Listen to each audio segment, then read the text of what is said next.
Yeah, I was totally doing this 52 weeks, 52 tricks thing before it was cool. I was into, Chris Angel and David Blaine before anybody knew who they were. And now I'm studying a whole bunch of guys. You probably never heard of them. It's like Black Stone and Erdnase and Tarbell and stuff like that. I'm totally into that stuff.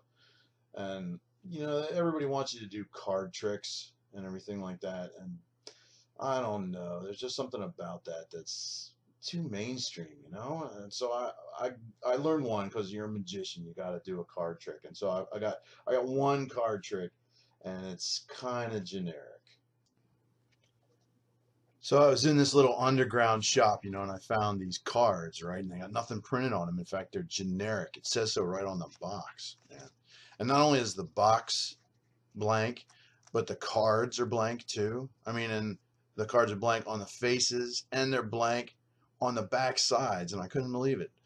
But then I figured, I don't really need faces, man. I can imagine the faces, like a four of diamonds. I can cut to it. I couldn't imagine the back, but I mean, I can imagine what the face looks like. I can do that with any card, man. Like five of spades, right there, you know. And once you imagine one of them, you're sort of like imagining all of them, fronts and backs, right? And so you got the backs of the cards there, and that matches the back of the box, right? Because that's the box they came in.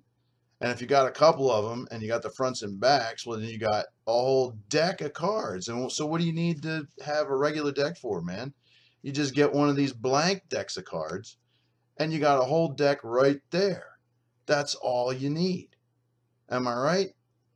So, I totally recommend, going to one of these little underground places and getting just a generic deck of cards. I mean, who needs the printed ones? These will do just fine. Like a nice can of Pabst. Yeah, it's good and everything, but if you're gonna like it on Facebook, at least like it ironically.